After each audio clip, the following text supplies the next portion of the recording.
This is Donald Parham. You're listening to Chargers Unleashed, part of the LA Football Network. Stay jiggy.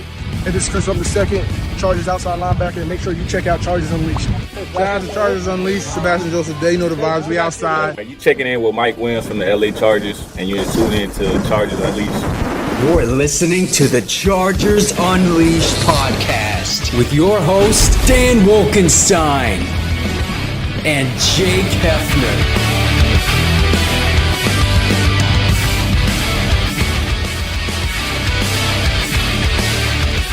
Welcome to another edition of Chargers Unleashed. Jake Hefner and Dan Wolkenstein here with you from the LA Football Network. Today's show, of course, is being brought to you by BetOnline, Charger Bolt Family, and Rock Solid Sports Memorabilia.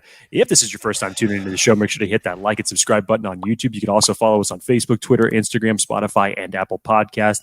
Dan Wolkenstein, I feel good. And you know exactly what I'm talking about because we're in the midst of draft season. We have the NFL Combine just around the corner next week. Free agency just after that. Pro days just after that. Everything leading up to April 27th for the 2023 NFL Draft. And now, today, finally, we teased it last week, but now we're going to actually start getting into the meat and potatoes of draft talk.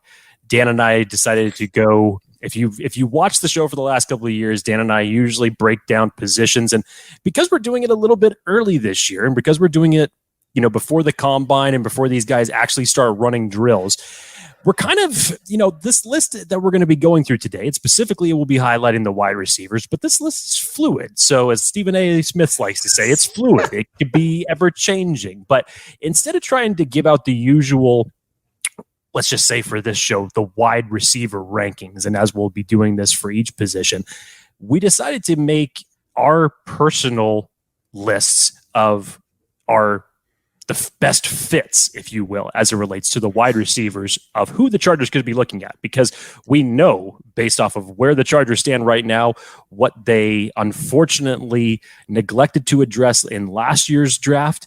We definitely know that wide receiver is one of their top priorities this April. So Dan and I put together a little list. We tried our best to not do any overlap, but these are both a handful of these prospects are both guys that Dan and I really, really like as far as overall fits. But we're each going to go back and forth, highlighting a little bit about each one of them, get a chance to talk about each one of these guys. Lots to talk about. I know Dan is psyched. And Dan, I know I just went on a total intro tangent right there, so I apologize. It's beautiful. If I am stealing any of your, hey, how you doing, sir, time. But let me just go back to that real quick before we get into the jump. How are you doing, sir? How you feeling? Honestly, I am great. Thank you for asking. Wonderful. Honestly, Jake's vibing. I love this. Jake is so in his happy place right now talking about NFL draft prospects. So look, you do you, my friend. Super excited for this episode. Honestly, this is one of the ones I've been looking forward to the most. So many people have been talking about what the Chargers need to do, adding offensive weapons at the skill position, specifically wide receiver. So as Jake alluded to it, we're talking about receivers today. Our top favorite fits for the Chargers at the wide receiver position. This does not mean that wide receiver 1 through 10 rankings that you normally see. There are wide receivers that are ranked high that may not be great fits for the Chargers. We're not talking about those guys. So we're talking about our favorite fits for the Chargers, not necessarily round 1. Some might be. We might see day 1, day 2, day 3 guys. Jake and I each have 5 that we're going to go over. Some of them overlap in terms of who we like, but we each wanted to do 5 so you guys can get 10 guys to hear about. And this is a fun class, Jake. A lot of people talk about the receiver class not being as top heavy, which I would agree with. I don't think there are as many like studs as you see in the last few years at the top end of the first round. But for teams like the Chargers, who don't necessarily need that right now and have a very specific need, this wide receiver class is bursting at the seams with playmakers that the Chargers need. And that's what got me excited. Is like, there's not just one guy. There isn't just like put all your eggs in one basket, and if you don't get him, you're screwed. There are at least a dozen that can fit the archetype and resolve some of the issues the Chargers team is facing. So overall, Jake, I guess like going into this, I got my 5. You got your 5. I'll let Jake kind of start this thing off with his number 5. Again, we'll go from 5 to 1. We'll save the best for last, at least best fits for last. But as you kind of get into it, Jake, like talking about these receivers, like are there any overarching themes when you look at your list? I mean, I guess the overall theme would be that this draft class lacks the normal size that you see in past drafts. It's very few and far between that you have your 6'4", 200+ wide receivers in this draft class. There are a handful of them, but not as many as you would normally see in drafts past. This is more of your speed wide receiver class, more of the bulk of your slot receiver wide receiver class in this particular draft. So that's what you take away from it. But what is it that the Chargers are specifically looking for? Obviously, with everything that's taking place now with, the news about Keenan Allen, we'll wait to see what takes place ultimately with that. The Chargers could be essentially looking for another productive wide receiver 3 with the likes of Keenan Allen, Mike Williams, Josh Palmer, someone just to add a little bit juice into that. Obviously, Jalen Guyton's still in that conversation as well, but the Chargers need another outside weapon to give Justin Herbert. And the wide receivers that we'll talk about today truly are in no discernible order, even though we're going through them from a 5-1 respect. That does not mean that these are, my 5-1 as far as my favorite wide receivers, just handful of guys. Go through 5 of them. Dan will go through his 5. No discernible order. No draft round projections on this as well. Just some of our favorite guys. Maybe a little. I mean, you can't get away with that. You know it's going to happen. I think when we, start getting a little bit higher on this, everybody can kind of, connect as far as when we're expecting some of these guys to go off the board. But overall, it just is a handful of guys best fit for the Chargers, and doesn't really matter about what round we're talking about here. Day 1, day 2, possibly even day 3 prospects here is that we're talking about. So Dan, I'm ready to kick it off. How about you? I am ready to go. Jake, let's talk about your number 5 on your list. I'll bring it up on the screen here for folks who are watching. Best fits for the Los Angeles Chargers. Jake's kicking it off. Number 5. Talk about him, Jake. So, I should have mentioned this just a second ago, Dan, when you were just talking about what's the overall theme here. For those, again, who are watching our first, draft coverage, especially this year for the first time ever, there is a term that I have used in relation to draft prospects, regardless of position. Pause. Over under. Let's see. Over under 4.5 minutes before Jake says the size be damned. Phrase on this episode, Jake. Pound the under, baby. Pound the under. Way to bury the lead, but pound the under. So, to make sure that we're still paying the bills before we jump into all of this, I want to just remind everybody that you'll always find the latest odds, team matchup info, and player news over at Bet Online.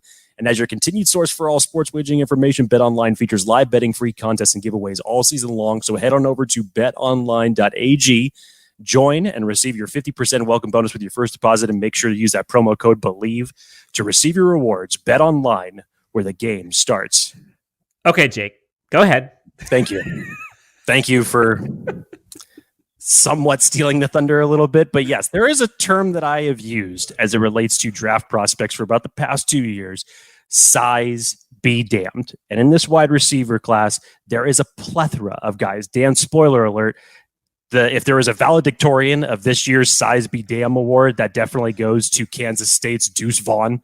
There's no getting around that. Was he 5'6", 5'8", something like that? Yeah. I mean, I know we're talking wide receivers here, but just to get that out of the way, if we're talking about who's going to win the Size Be Damned award this year, it's definitely Deuce Vaughn. But back to the wide receivers. Okay, so first one up, I'll talk about Josh Downs, North Carolina. Again, Size Be Damned with this guy, 5'10", 180. Do not let the measurables fool you. I mean, you talk about production. Over the last 2 years, 195 receptions, 2,364 yards, and 19 touchdowns. Dan, I remember, for any of my old WWF savants that love listening to Jim Rosh on commentary, I remember certain guys who were quick and fast, and he would use the term educated feet. I love that. I mean, you talk about educated feet, someone in this draft, I mean, Josh Downs definitely has the educated feet. And we've seen comparisons for Josh Downs from other draft analysis, giving him comparisons to Tyler Lockett or Jalen Waddle. However you want to look at him, just when you talk about someone with the feet, the quickness, the release off the snap that he has, it's just something else. And he just creates separation in a multitude of different ways. Displays great athleticism as he's not afraid to get physical. Contest for catch is terrific. If you're going on and you're watching the film on his, go on and make sure that you watch some of his end zone catches and just what he is able to do with some of his filthy routes. In the red zone, he was utilized so well, specifically in there's 2 red zone possessions in his film against Notre Dame this year that are just absolutely ridiculous as far as the routes that he is putting on some of these defenders, going up back corner of the end zone, going up and contesting the grab for the ball. I mean, he was just utilized in so many different ways in North Carolina's offense. Now, yes, he needs to get a little bit more polish in his route running. With some of his routes, as good as his feet are, he does need to get a little bit polished in the intermediate areas, in the middle of the field, as tape is shown on that. But those are things that can easily be coached. As an offensive weapon, and of all the multitude of ways that an offensive coordinator could use Josh Downs, I just really, really enjoy watching his film. I mean, it's insane just to see the reactions of the DBs and the dust that Josh Downs is leaving on them when he's going right past them. So it's an enjoyable thing to watch, and to see him perform at the next level, and to see him possibly inserted into this Chargers offense with Kellen Moore now at the helm at offensive coordinator. I think this would be a great fit as far as an offensive weapon and how they could utilize him. Yeah, you're right, Jake. Josh Downs is such a fun player. Like, he's such a fun player to watch, and talk about shiftiness. Like, he has that kind of uncanny ability. It kind of reminds me of like the Michael Bandy route that we saw in preseason last year, that whip route that he did, where he got like 10 yards of separation on a 5-yard route. That's what Josh Downs seems like he could do in spades all day long. Like, you need to get a conversion short. Like, that's your guy. I love Josh Downs. I don't have him on my list, but I understand why you do. And like, that archetype is so fun. And I can see that dynamic working really well for the Chargers, especially with someone like a Kellen Moore. And it's fun because I think when you look at Josh Downs and you look at a lot of the guys, and I'll probably say most of the guys that we have on our list are similar in the sense of they bring one of 2 things. I would say almost all of them, either stupid speed and or stupid agility. One of those 2 things is probably common with all of these guys. No different with Josh Downs. Like, his agility is ridiculous. You go watch him, he looks like he's kind of just like boop, boop, boop, boop, boop, boop, boop, and he's gone. The only concern, I think the pro day is going to be big for him. Pro day, I think NFL Combine is going to be big for him coming up here in a couple weeks. Like, actually next week. Holy crap. We're already there. It feels good. The 40 times is going to be big for him. I think he's going to blow it out of the park with some of the shuttles, some of the short stuff, but like 40 time I think is going to be big. So next up, so I guess number 5 for me, Jake, let's kind of get into my number 5. And this is probably going to come as a surprise to some because not many people are talking about this guy. And I don't understand why. You know, he's sort of lost in the shuffle in this class, but whoever gets him is going to get an absolute stud. The guy I'm talking about right now, honestly, and I'm super excited because I think he's going to be a great NFL prospect, is going to be wide receiver Marvin Mims out of Oklahoma. Now, you don't hear his name very often, Jake, which is kind of weird in this class. You hear all of the other guys, which you'll hear some of them we talk about later, but no one's talking about this Marvin Mims guy, who is just a baller, like definition of a playmaker. He's a gamer that you want on your team. Jake, he had over 20 yards per catch 2 seasons in a row, 20.1 this past year at Oklahoma and 22 yards per catch in 2021. 2021. This year, 54 receptions, almost 1,100 yards, has over 20 touchdowns in his career at Oklahoma. Jake, I don't know if you've heard about his high school career, but it is absolutely bananas. He, as a senior, set the single season Texas record for 2,629 yards receiving, 117 receptions, and 32 touchdowns. 26-29 receiving as a senior, and a college record, high school record in Texas. In total, Jake, for his high school career, Marvin Mims had 5,485 yards receiving, most in high school history in the great state of Texas. This guy is incredibly versatile, explosive, can win short, wins deep, super vertical, which is surprising considering his size. He's only, I want to say he's 5'11", about 180 or so. So good in space, plays way above his weight class, above his height. And he brings a ton of run after catch, yard after catch. And honestly, I love his vision. And for his size, he's a pretty physical player. You see it on some of the run blocking that he provides. He's twitchy, he's quick, both physical, and he provides what the Chargers need in those house call abilities. You see him finding ways to make it happen. I think he's an excellent slot wide receiver, offensive weapon, would be great in this kind of spread offense with Kellen Moore. And look, like, is he the most refined? No. Like, is he a smaller target? Yes. Is he going to require kind of tighter windows from Justin Herbert? Yes. But you know what? It's Justin Herbert. Like, that's okay. Like, he may not have the same archetype as some of the other guys that we have on this list, or might not have kind of that size strength that he likes to see sometimes, especially Tom Telesco looks for.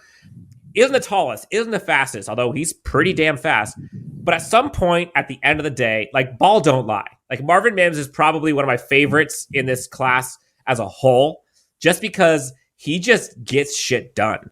It's so fun watching him as a receiver, and Oklahoma got so much out of him. Marvin Mims comes at number 5 for me, Jake. Have you got a chance to watch him?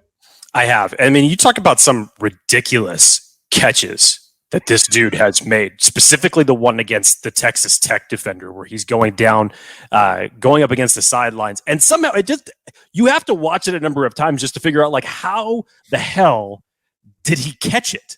Because it literally just looks like it goes right through the defender, and somehow he's able to catch it on the backside of that. A couple other catches that he's had go back to his game against Texas in the end zone. The fallback one where he goes backwards and catches it. I mean, he's had some terrific catches. Danny's in the top 10 this year for contested catches among all wide receivers of this class. So, I mean, as you mentioned, physical in his blocking, good route running. Obviously, yes. Is there some areas that could be improved? Yes. Is he going to be the fastest of this draft class? No. But in terms of a vertical threat that you mentioned is kind of going under the radar. Yeah, he's kind of fit that bill. So I'm not sure as far as where people would start to consider him. I would hope that the combine and pro day would be a big elevation for his draft stock if he ends up testing really well. But yeah, I mean, the tape on him has been impressive. I really enjoyed his tape, his athleticism. I think he fits that bill from what you would like to see a downfield threat that isn't your run-of-the-mill, 6'4", 6'3" type guy. He looks different, but he acts the part. And at the end of the day, he gets it done. And you go look at his production in Oklahoma, he is a baller, and he has been that way since high school. So that's my number 5. Jake, let's get to your number 4 on your list. Who you got? So I got Cincinnati's Trey Tucker. And when we talk about the whole speed aspect of what everybody is looking for the Chargers, Trey Tucker's got that. Again, another size be damned. 5'8", 175. You talk about speed, you talk about explosion. Trey Tucker brings that to an offense. You want a good example of that? You go look at his tape that he had where he takes a 4-yard screen pass that's behind the line of scrimmage and literally just looks like he outruns the entire defense as he goes 55 yards to the end zone. And that was against the East Carolina defense. But still, it looks like he's running past 67 guys all to get a 55-yard touchdown. It was just insane. He also has kick return ability. He took a 99-yard house call, averaged 24.9 yards per return, had 2 total touchdowns for his college career. This guy is a former track champion.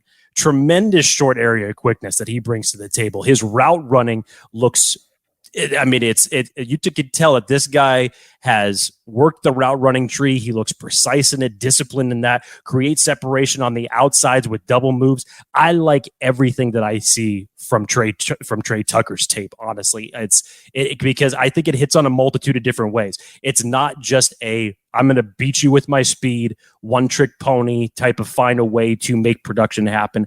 I love what I see from the compliments of his well-rounded game that he brings to the table. And again, the return aspect abilities. Are we 100% sure that DeAndre Carter is going to be coming back next year? I don't know if that's going to ultimately happen, but here's someone that can offer you some position versatility, brings that speed aspect, and a little bit more that you can use in a creative offense. Yeah, I agree with you. I like Trey Tucker. I think he provides that speed, that offensive weapon, kind of Swiss Army knife ability that this Chargers team is lacking. And the dude's fast. Like, he's fun to watch. You see a lot of people comping him to kind of like a Tyler Lockett type. I like him. You had the tweet about him last week. So. I'm not sure how he's definitely, I think he's a day three guy. But someone's going to get electricity with him. And hey, if the Chargers want to double dip and go for someone in the third day, it's fair. I wouldn't mind this at all. I don't know what's in the water over at Cincinnati, but they had a couple guys that are actually on our list here that we'll talk about. But for me, Jake, let's go to our number 4 on my list. And I love these lists because as you go through, you start to dig through some of the guys that are on draft boards, and you start seeing people that you may not have understood or seen before. And then all of a sudden you kind of start finding guys that, why have we not heard about him? Like, why aren't people talking more about some of these guys? And that's who I am going to talk about with my number 4, Trey Palmer. Jake, Trey Palmer out of Nebraska. If you have not watched Trey Palmer, I highly suggest you go out and watch this guy. 6'1", 190. Again, a bit smaller frame. I would like to see him be a little bit bigger. 6'1", 190, that's pretty thin in my eyes. But transferred from LSU 2021. This past year, Jake, 71 receptions, almost 1,100 yards, 9 touchdowns, had a long of 87 yards. Did really, really good in that spread type offense that they have in Nebraska. The guy's a track star. 10.42 100-meter dash time in high school. Really, really good speed, really good hands. He's one of the few that are both quick and fast. And I talk about like the meter stuff. Louisiana State champion in the 200-meter dash all 4 years of high school. This guy had a seniorable speed of 21.5 miles per hour. 21.15 miles per hour. Like the guy's got juice. Great job tracking the ball. He's very good in special teams too. Again, 6'1", like he's got special teams juice and has the size that you'd like to see. Again, I'd like to see him get maybe 10 pounds heavier a bit. But Jake, have you seen the stupid game that he had versus Purdue? 7 receptions, 237 yards, 2 touchdowns. Oh, by the way, 1 carry, 60 yards. That's almost 300 yards from scrimmage by this guy. I mean, he consistently stretches the field, both at the boundary as well as kind of over the middle. Jake, this guy just eats up the middle of the field. Like, if he gets past defenders, he's not getting caught.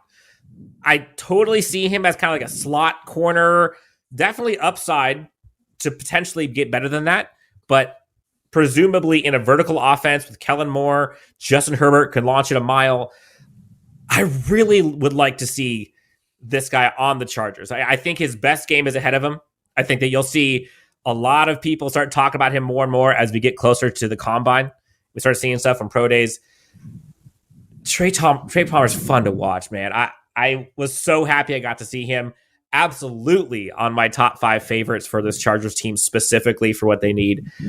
I just love Trey Palmer. And so many people, when I talked about him on Twitter the other day, were like, oh yeah, or I live in Nebraska. I'm a Cornhuskers fan, and this guy balled out.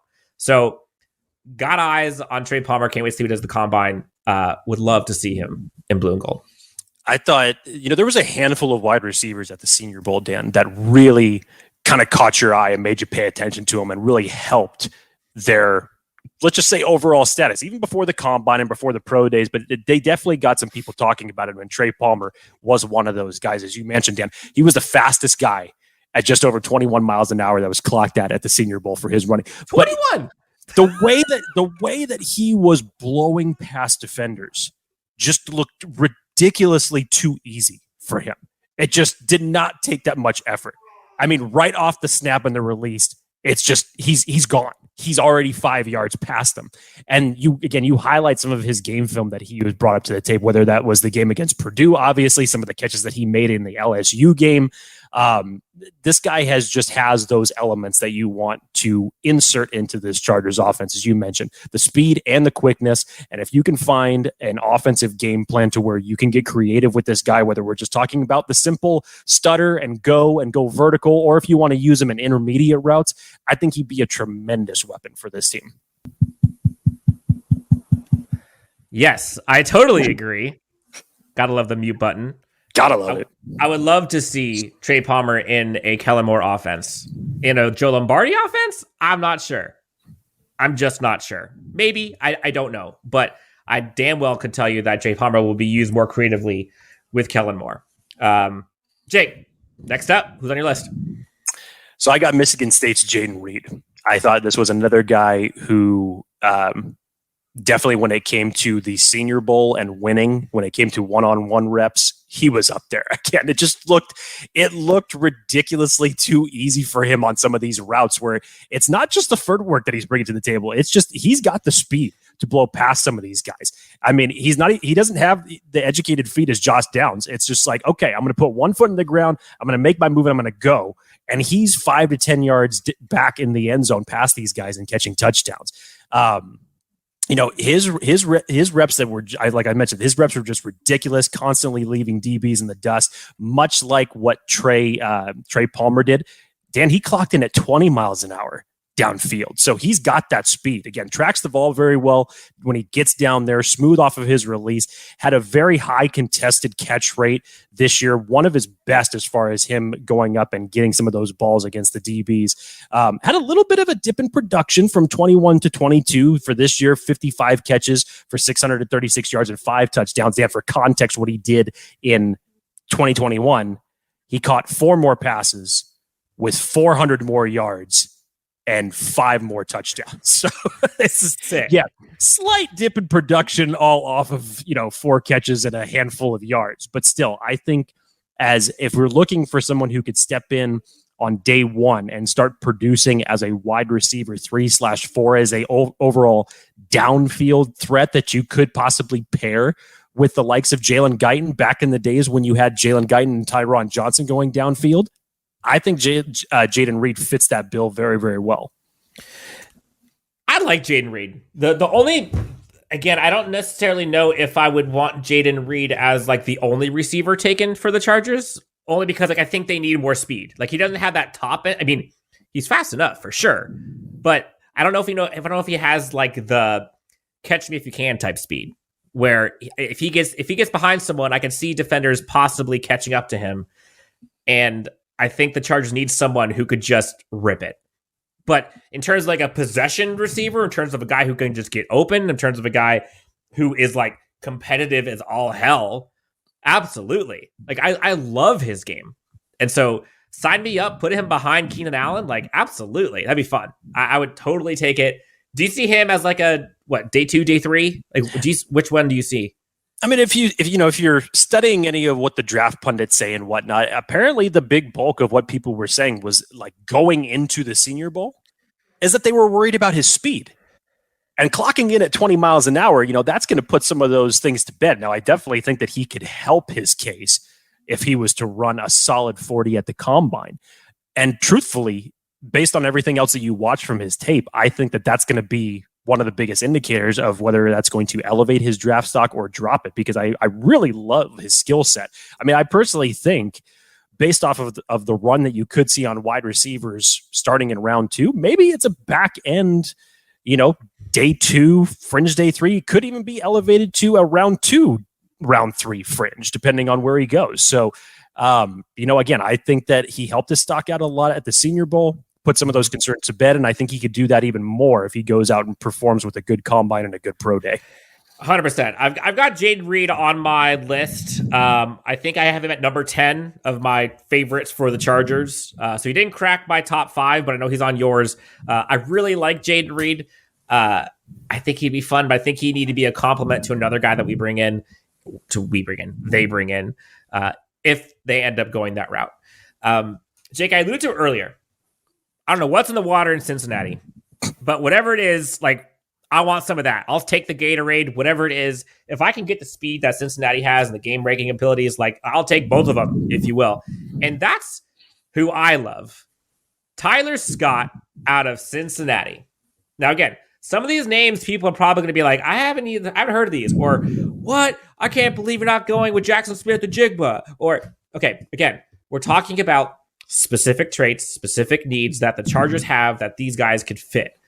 Personally, given what we currently know, and we currently have Keenan Allen on the Chargers roster, they do not need Jackson Smith-Njigba.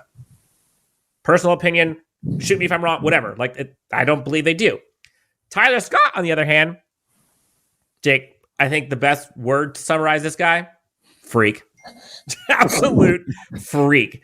So, 54 receptions, almost 900 yards, 9 touchdowns, 5'11", 180. So again, one of the smaller frame kind of guys. I said freak. Made Bruce Feldman's freak list.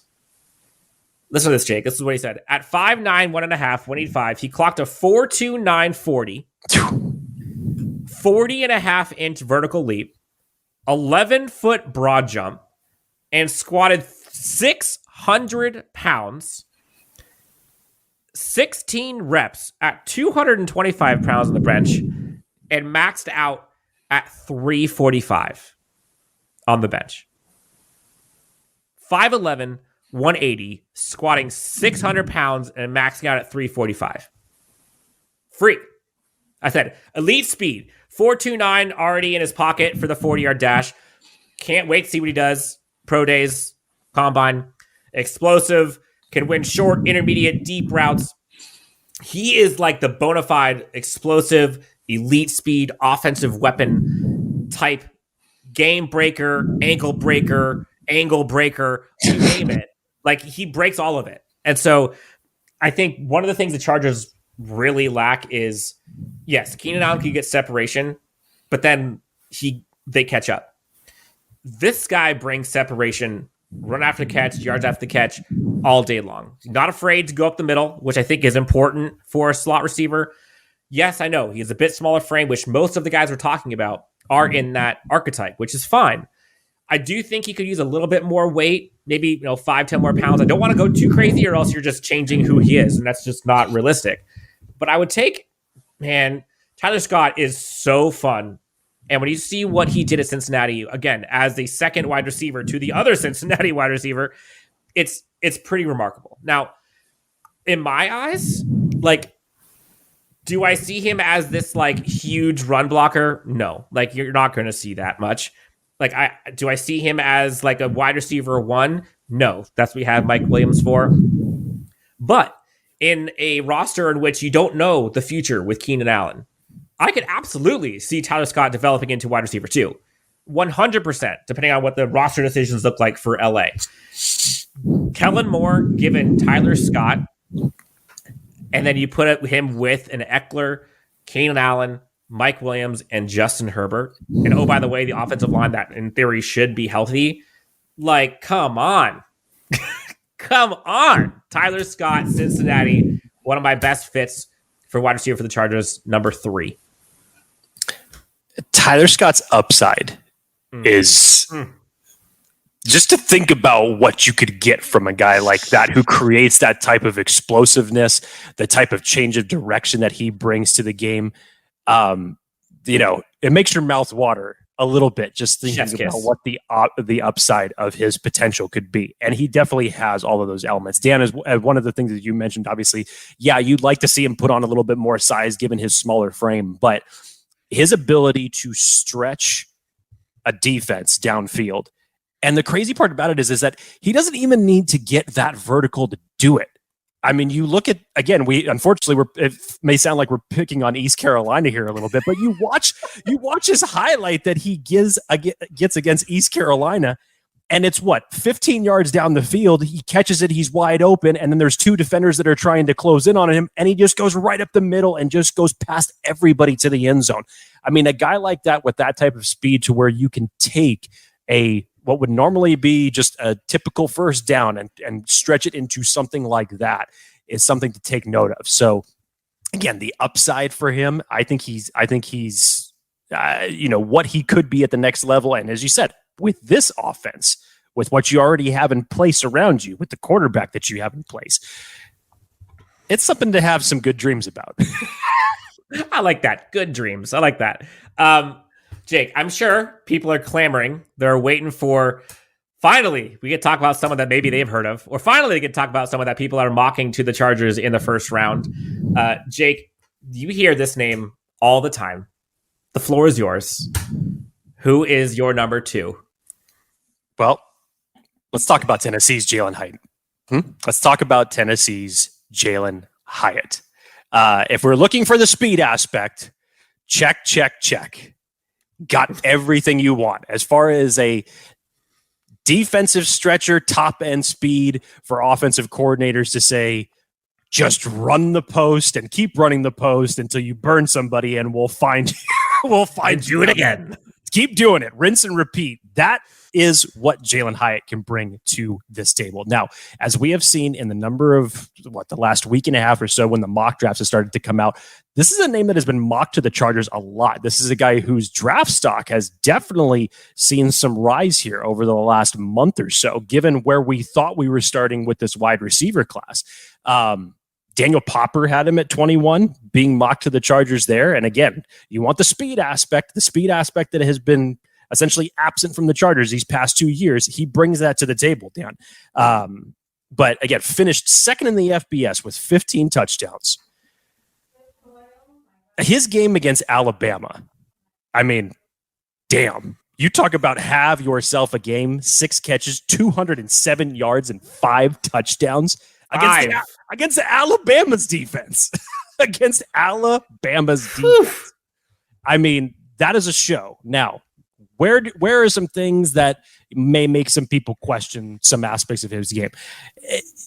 He's not going to be the best at running the route tree. He doesn't have those type of polished intermediate skills to his game yet.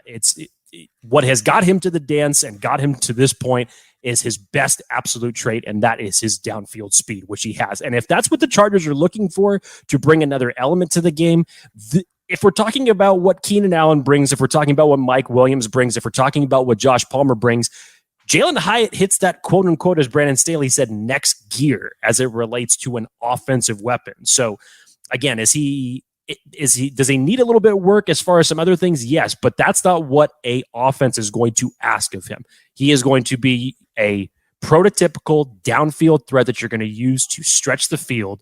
And in an offense that is dying for some type of offensive explosion and some speed, I think Jalen Hyatt would actually be a great fit.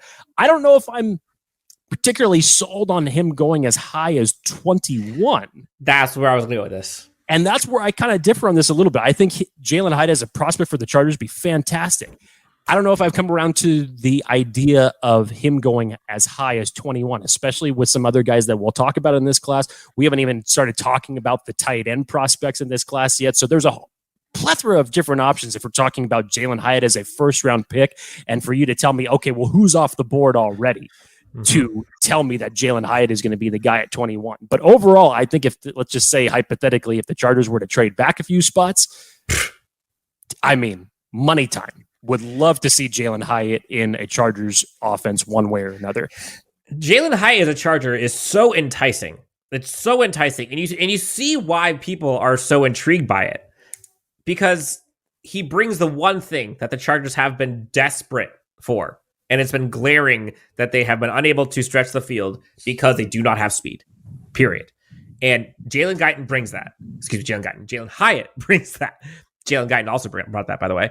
But the part that I think is concerning to me, and why I have him a little bit lower on my kind of overall top 10 for the Chargers specifically, I have him at number 4 for me on my list for the Chargers. I know you have him a little bit higher for you. The reason why I have him at 4 is because couple concerns. One, you talked about kind of the route tree. I'm not quite sure how versatile he is. I really don't. Now, could the Chargers say, look, all we need is some guy to run 40 yards every single time, take the top off every single time, get a breather, go out and do it again? Sure. They have the luxury when you have a Keenan Allen, you have a Mike Williams. Like, I get that. But you're not going to have those guys forever. And let's say you lose Keenan Allen, either this year or next year, and he then becomes your number 2. I don't know how comfortable I am with that. I also don't know, has a little bit of a thinner frame. I think that can have some issues. He has high legs. I don't know how durability is going to look for him. And I just don't know how teams can use him creatively other than stacking him in a way where they doesn't get hands on at the line of scrimmage. Because if he does have that, it's tough. A lot of people talked about like Tennessee really schemed him open a lot. And I think NFL defenses are just another level. And it's going to be hard to just give a straight line guy straight line plays every time and expect him to succeed. But I could see it working. It's just rich for me as a first round pick. Now, if you do him as a day 2 prospect, absolutely. But day 1, I want someone who can change my offense. And while he can change it in one aspect, I don't necessarily know if it's enough. And there's some other guys we'll talk about here that I think change it more. All right. I know it's been way too long before we've talked about this guy. I know everyone's going to be talking about how the hell have we not talked about this guy yet. We haven't really talked about him much on this Chargers Unleashed podcast because realistically, I don't necessarily think either of us think that he's going to be available at 21. But if he is available at 21, could you imagine a Chargers offense when you have someone like Keenan Allen, Mike Williams, and Jordan Addison? Addison. You go look at Tony Pauline's latest mock draft that he put out on Pro Football Network. He put the Chargers selecting Jordan Addison at 21. I mean, and it's probably for those of you who haven't read it yet, it's probably one of the most diverse mock drafts I have seen as it relates to the wide receiver order for this year so far. Jordan Addison was the 4th wide receiver taken one of the few drafts that you'll see that there's actually 2 running backs taken. Happening. But look, now this might be, I don't know, this might be a hot take. Is Jordan Addison like the speed threat that I think the Chargers fans collectively have been clamoring for? Like, is he slow? No. 100%. He's fast enough for sure. But what he lacks in like overall top end speed, he probably was going to run like a low 4.4s is my guess. Maybe high 4.3s, but I doubt it. But what he lacks in kind of that elite speed, Jordan Addison has just the technician component in spades. In my eyes, I think he's arguably the most pro-ready receiver in this draft. I think he's the most refined receiver in this draft. I think his route running skills are incredible. Former Blitnikoff winner when he was at Pittsburgh, then transfers to USC. I mean, this guy had almost 900 yards, 8 touchdowns, catching balls from Caleb Williams. In Pittsburgh 2 years ago, 100 receptions, almost 1,600 yards, 17 touchdowns, tied the nation for the most.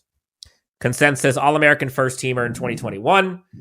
Jake, quarterback rating when he was targeted was 136.7 in 2021. So throw it to Jordan Addison is what you're saying. Yes. And then Jordan Addison's like, you know what? Enough of this. I don't want to go to Kenny Pickett anymore. I'm going to go over to Caleb Williams. Let's see how this Heisman Trophy winner does. Oh, by the way, ho-hum, 139 passer rating when targeted by Caleb Williams.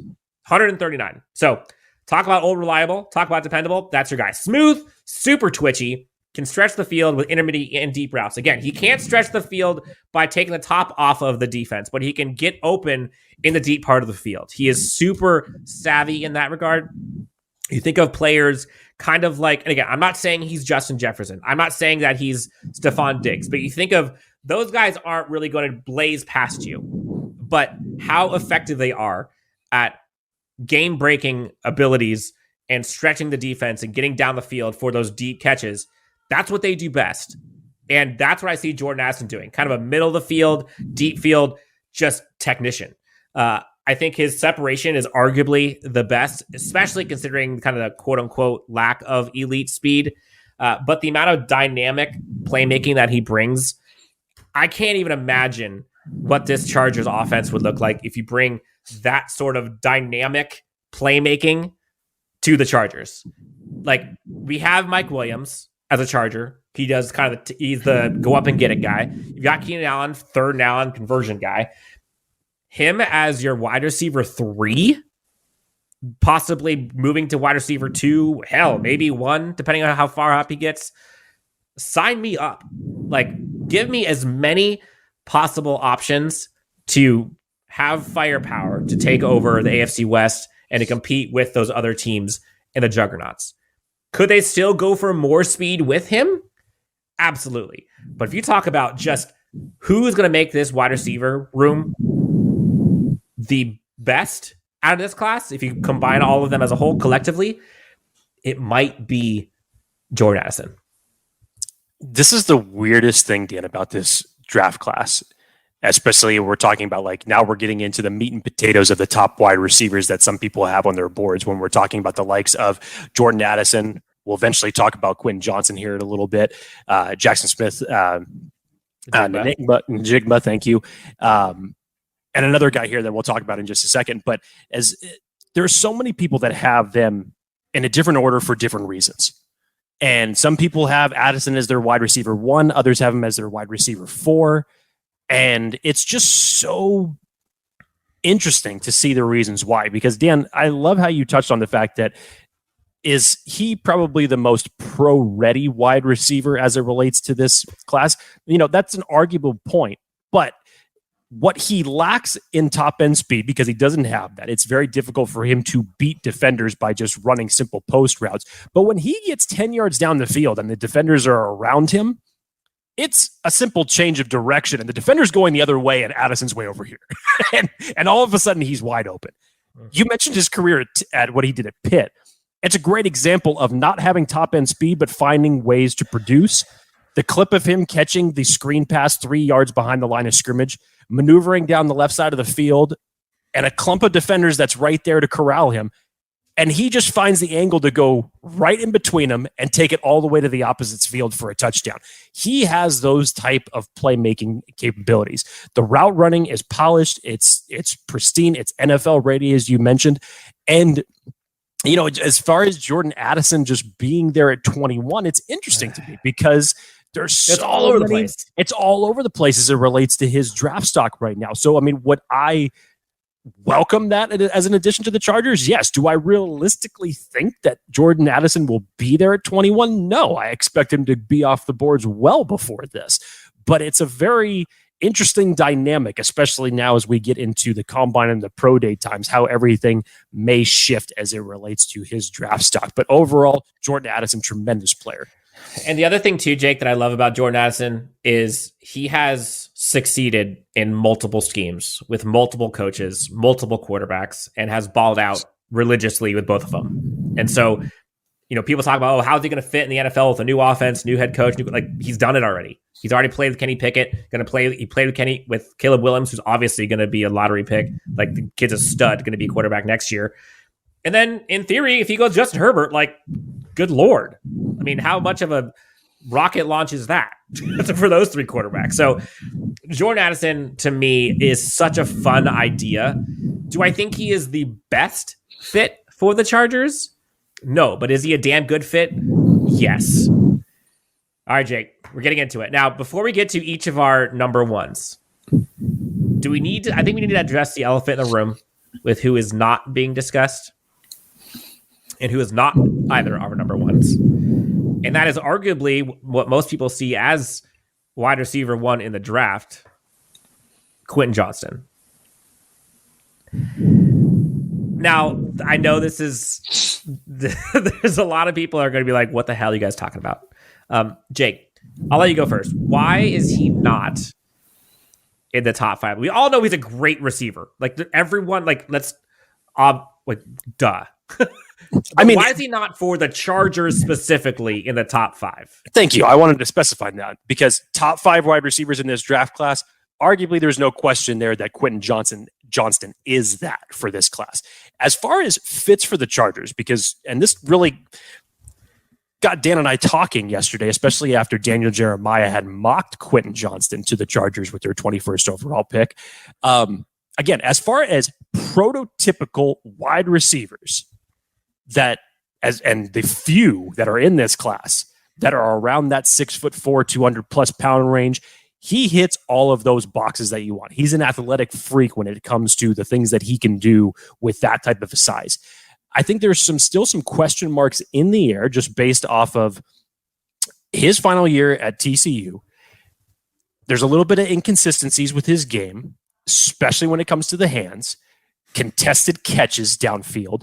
Now, of the 32 touchdown passes that Max Duggan had at TCU, Quentin Johnston was only the recipient of 6 of those.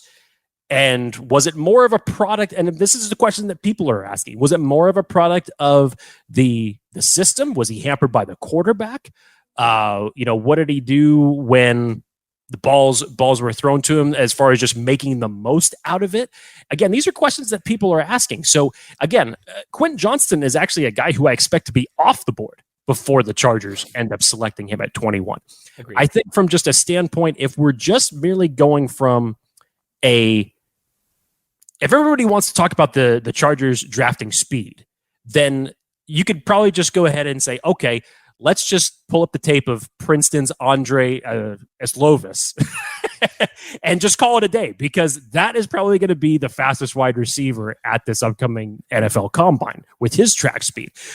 But there is a little bit more of an element to that. I think why this kind of has Dan and I on the fence as it relates to this is some people are expecting Quentin Johnston to run a sub 4.4. And if that's true, that's going to change an entire narrative here. It's fluid. It's fluid. Yeah. And I know that he's fast. I just didn't expect him to be that fast. I don't see it. I mean, we'll see. It doesn't look that fast on tape, but he could totally surprise a lot of people if he ends up at that size to be running that fast. I would personally love to see it. And again, like we said, this whole thing is fluid, that we're before the combine here, that this could change a whole different narrative if he ends up doing that. There still are things to his game that obviously need to improve at the next level. And I still put him in the top 5 wide receivers for this class. There's no question about that. Obviously, he'll probably easily be one of the top 3 that is taken. But in terms of the Chargers, overall fits in terms of what they have and what they need as we sit here, February 22nd, 2023. Again, everything could change, but I don't know. What would you call this, Dan? Kind of like an honorable mention, wait and see type of scenario? Almost like a TBD. Like, I have him in my top 10 for sure. I don't have him in my top 5 yet. But again, the caveat is if he's going to run a 4.3, like, that changes things for me. I just don't see it. Yeah, on film, game speed does not look like that. You don't see him running past away from people very much. You see a lot of broken tackles you'll see a lot of missed tackles. You see a lot of like the little spin move thing that he does where he kind of plants his foot in the ground, goes the other direction. But I don't see the twitch. I don't see the dynamic, the offensive weapon who can take over a game and make the house call that your team needs to catch up with some of those juggernauts in the AFC West or in the AFC in general. I don't see that. Like, I see a lot of similarities with things that Mike Williams can do. And I don't necessarily know if the Chargers need another archetype like that. Now, does it make sense that Tom Telesco goes after size, speed, and strength? Sure. 100%. Yes. But should they? I don't know. Like, I think they would still need something more in the wide receiver group if they got him, because it doesn't fill all of those boxes. Like, I think these next 2 guys, in my opinion, do. Again, let's just say, for example, before we get into that, because I know you posed this question, if the Chargers ended up selecting Quentin Johnston at 21, would you say, like, okay, their wide receiver need is filled at that point, or would you want to see them double dip even with them getting the likes of Quentin Johnston? Double dip for 100%, because I don't think Quentin Johnston gives you kind of the underneath offensive weapon, Swiss Army knife, that you just get him the ball in space and he can make something happen. I don't think he does that. Interesting. But I could be wrong. I just don't see it. Now, the argument is, would the Chargers necessarily need that if they already have an Austin Eckler? I would argue yes. And there are other positions in this draft that could potentially help solve that. But I don't think he does. And that's why he's not in my top 5. Again, it's fluid. We'll see if all of a sudden he tests out of the charts at the combine. We'll update it. That's why we're doing this now before the combine. We'll do it again later. But again, like I said, to make this list, you had to be either stupid fast or stupid quick. with an asterisk of maybe you're both. And that's where we land with each of our top favorites in terms of fits for the Chargers. Jake, I will let you do the honors first. Who is your favorite fit for the Los Angeles Chargers?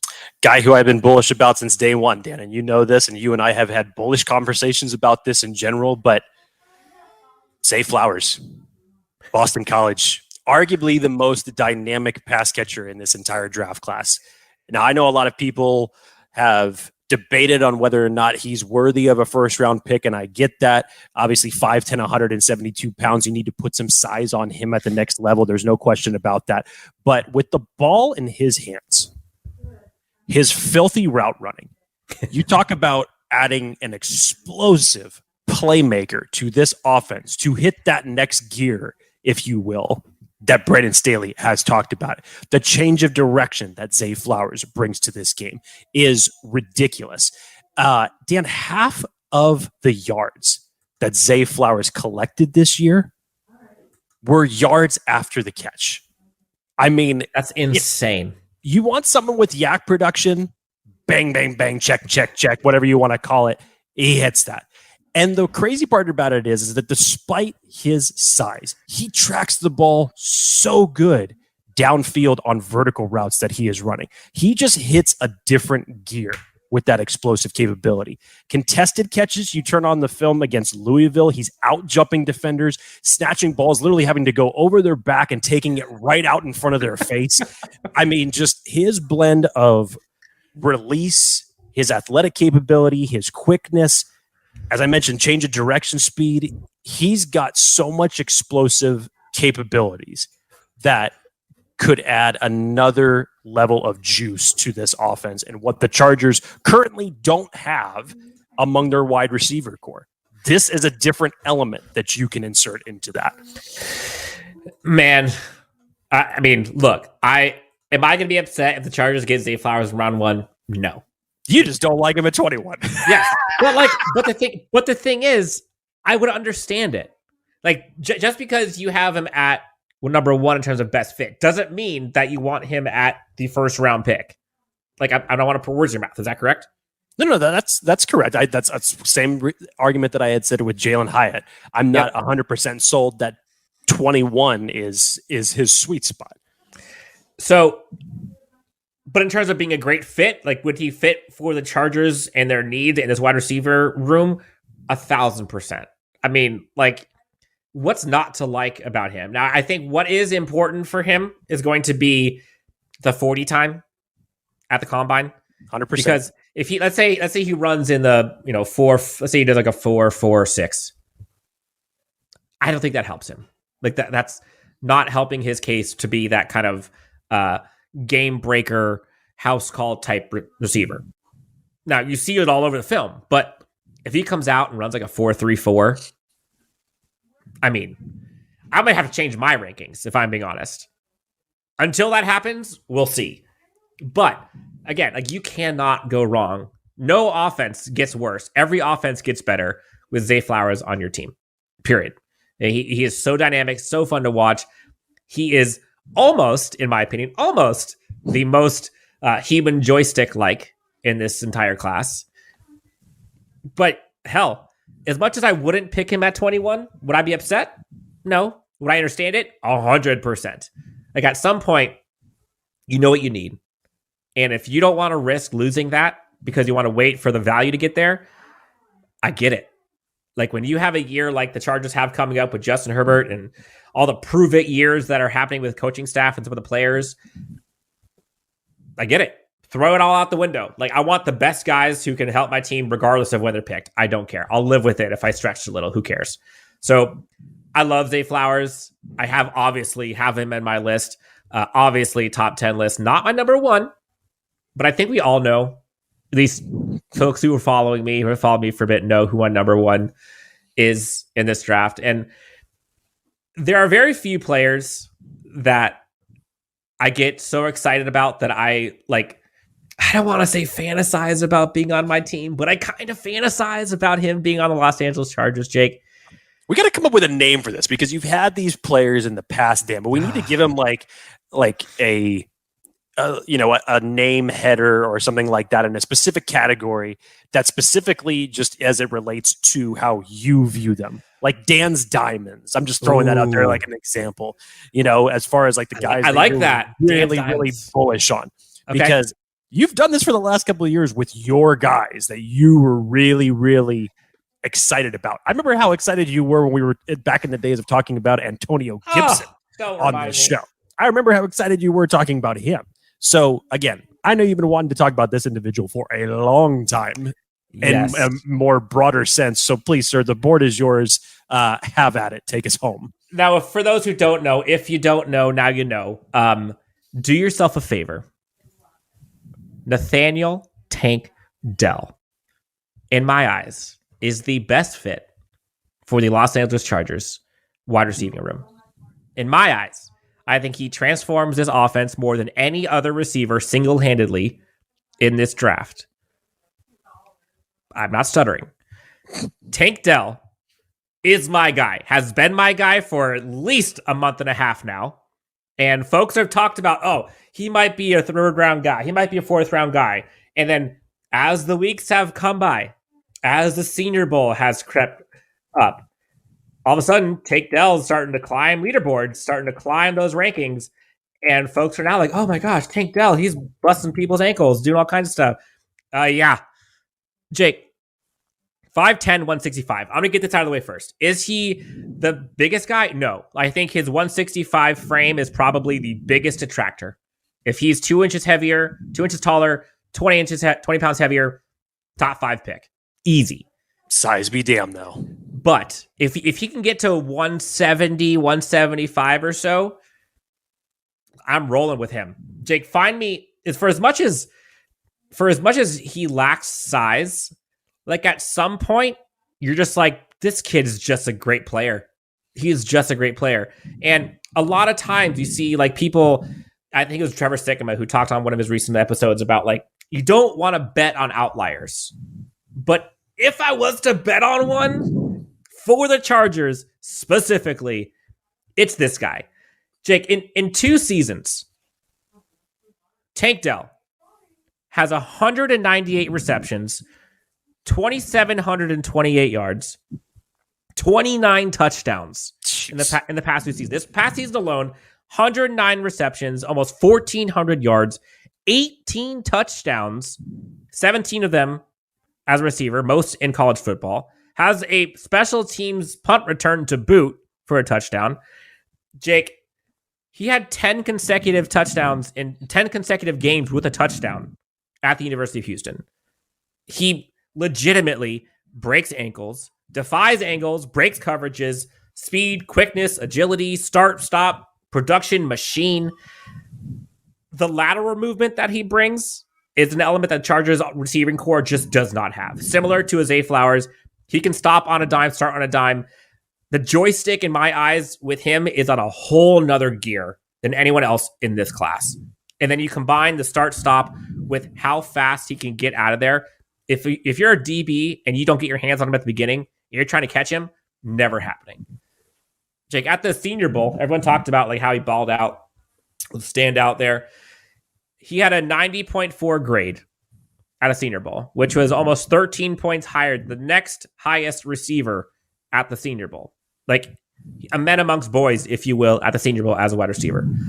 Sure, smaller window. Sure, smaller frame. ID gaff when you have a quarterback like Justin Herbert and an offensive coordinator like Kellen Moore.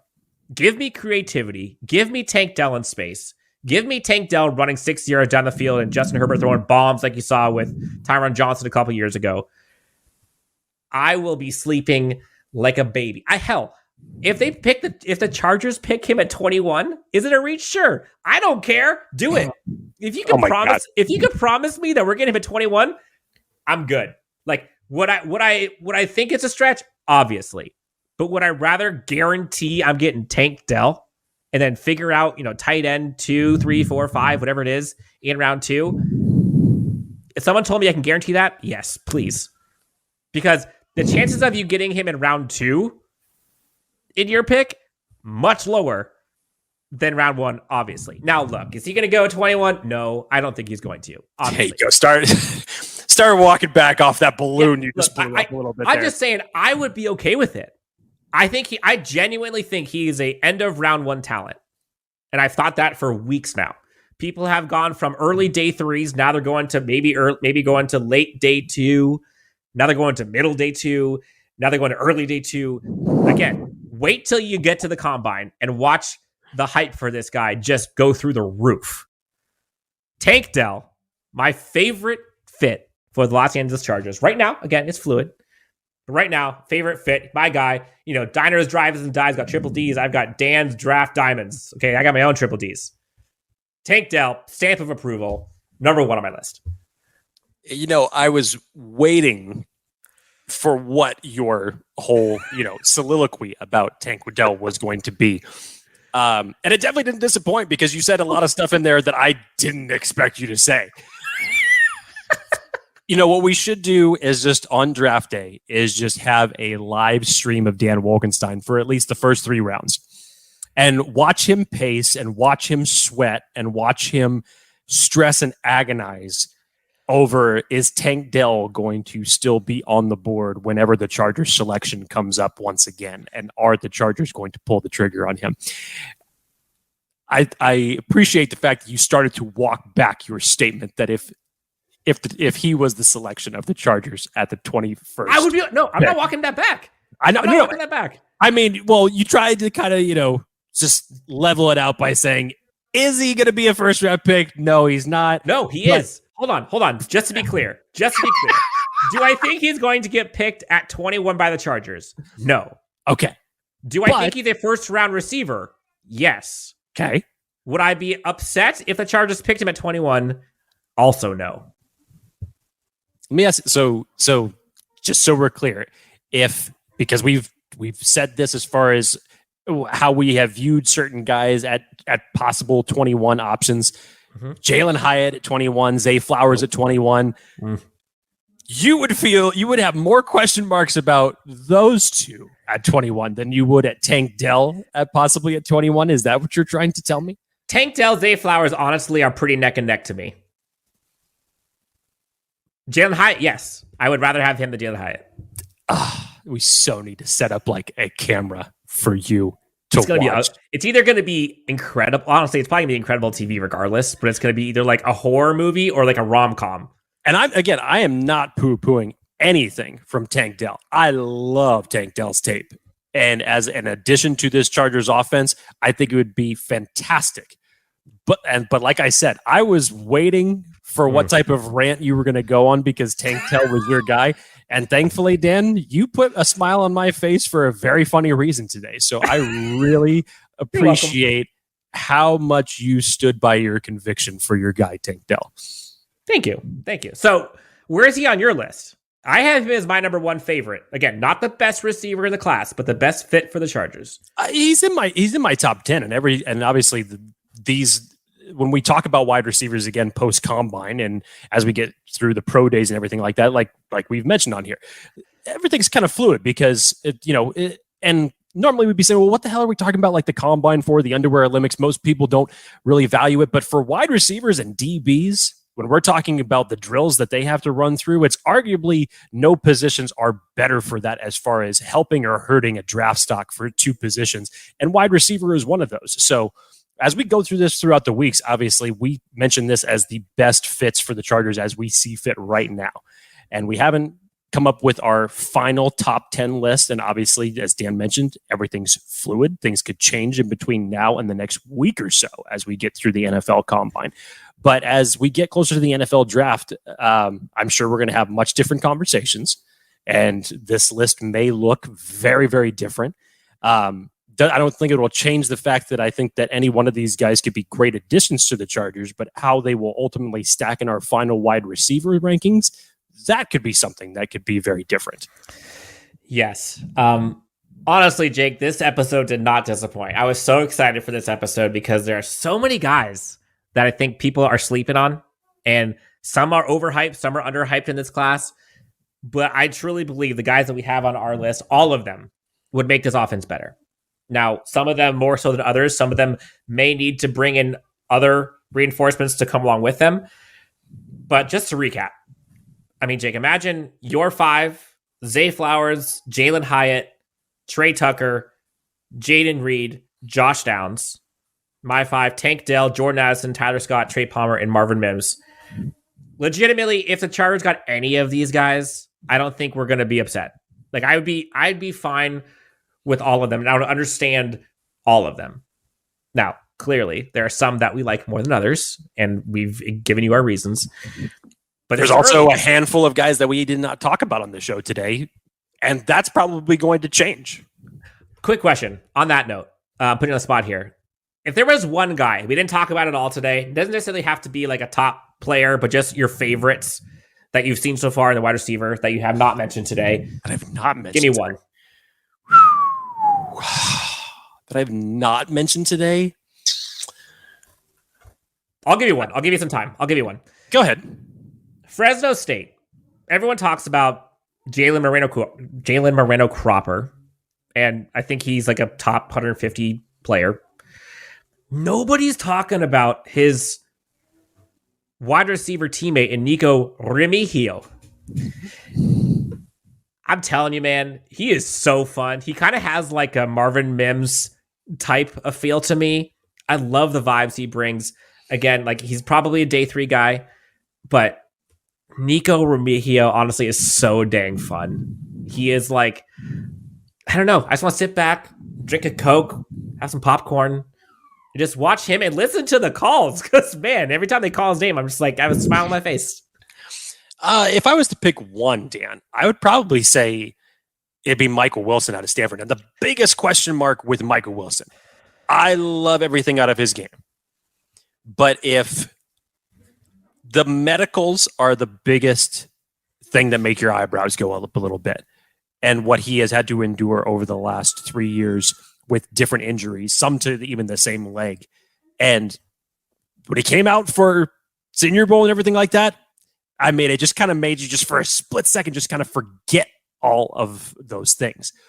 But just long term, and especially just going off of what the Chargers have experienced in the last years as it relates to health to their wide receiver group, I would just need to make sure that everything is green before I was able to pull the trigger. But as a wide receiver prospect, I love his tape. Love his tape. So past the combine, we'll ultimately see how that ends up panning out. I would say that he's definitely fringe top 10 for me as it stands right now. But if those are green, you could see a huge jump. I'm not saying it's honorable mention right now, but not for any reason that is detrimental to his game, specifically because of health reasons. But if all those check marks are green, you could see a big jump from Michael Wilson. A couple other names, Jake. A.T. Perry. I know you've mentioned him a couple times with me off the show. Talk about if you want someone who would Tom Telesco get? Like, all right, tall, check. All right, here you go. What is he, 6'5"? The only problem is he's like super thin. And so I think he needs to build out a little bit, but A.T. Perry's another one. Cedric Tillman is another one I can see Telesco going after. Now, the injury concern is there. Obviously, I don't think many people really know where to put him, really. So I could see him being one of those, like, at the end of the day, best available later than he thought. And then some teams go like, hell, you know what? Whatever. We're going to take him because he's that good. Again, injury concerns, but like I said, the Chargers aren't picking in the top 10.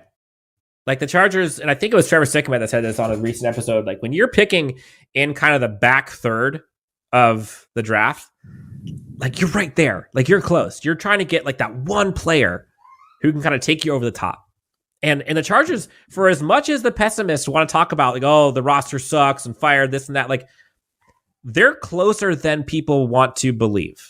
And give them creativity, give them playmakers, and give them health. I stack them up with anyone. So wide receiver core, Jake, should look very different on this Chargers team come August. Hell, come April.